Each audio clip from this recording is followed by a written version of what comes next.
My name is Jose Moya. I'm a professor of history at Barnard College. I teach Latin American history. I also teach global migrations, the history of global migrations, and I direct a center here that is the Forum of Migration, that it's events about migration globally. I was born in Cuba, and in that, actually my grandparents were Lebanese, so that alone, was intrigued. In the town where I used to live, there were Chinese and Polish Jews and Americans and people from different parts of the globe, and I was always curious about how did they end up there in this tiny town in eastern Cuba. And then my parents sent me to Spain when I was 14, so the experience of being away from my family, the experience of migrating.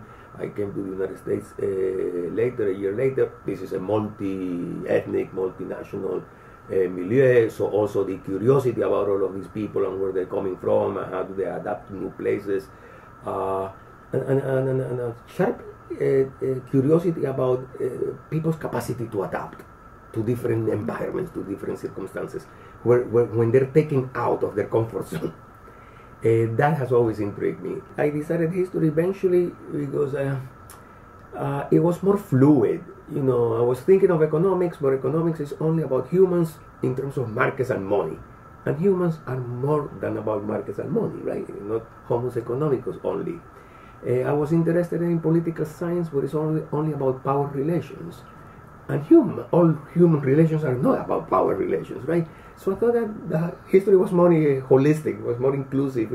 It reflected better the true diversity of the human condition. First, you have to do your PhD, and that PhD thing, it's a 6-year, 7-year process, right?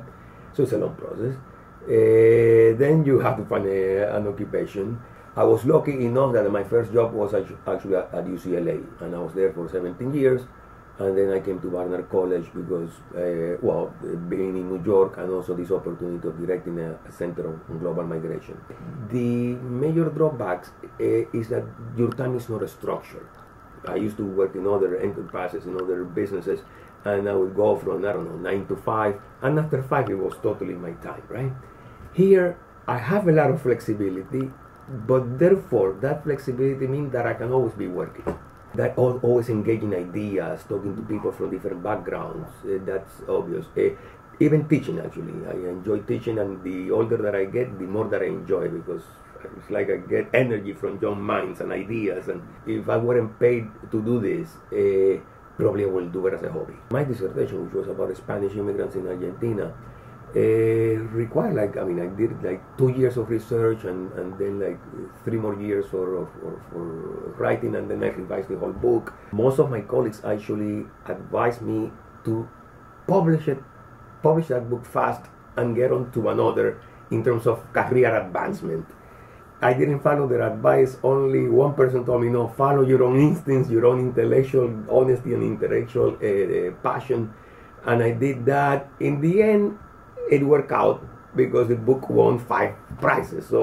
But had the book not gotten all of that attention, maybe my colleagues were right that as a career move, I should have just finished one book. But one of the satisfaction with this occupation is the pursuit of excellence, right? So it's not just about the money. And that's actually, I would say that in rich developed countries, that is true in general. That most of us will have more money than we need for our basic needs, right? So part of an intrinsic element in our well-being and our happiness is doing something that we like and that we're proud of. That's much more important than earning a little more, having a bigger car, I don't know, buying a plasma TV every 2 years, whatever. Priorities, sometimes we learn this rather late in life. In my case, I learned about it early, so I'm lucky. But that having something that you're passionate about, it's such a big advantage in the sense of well-being.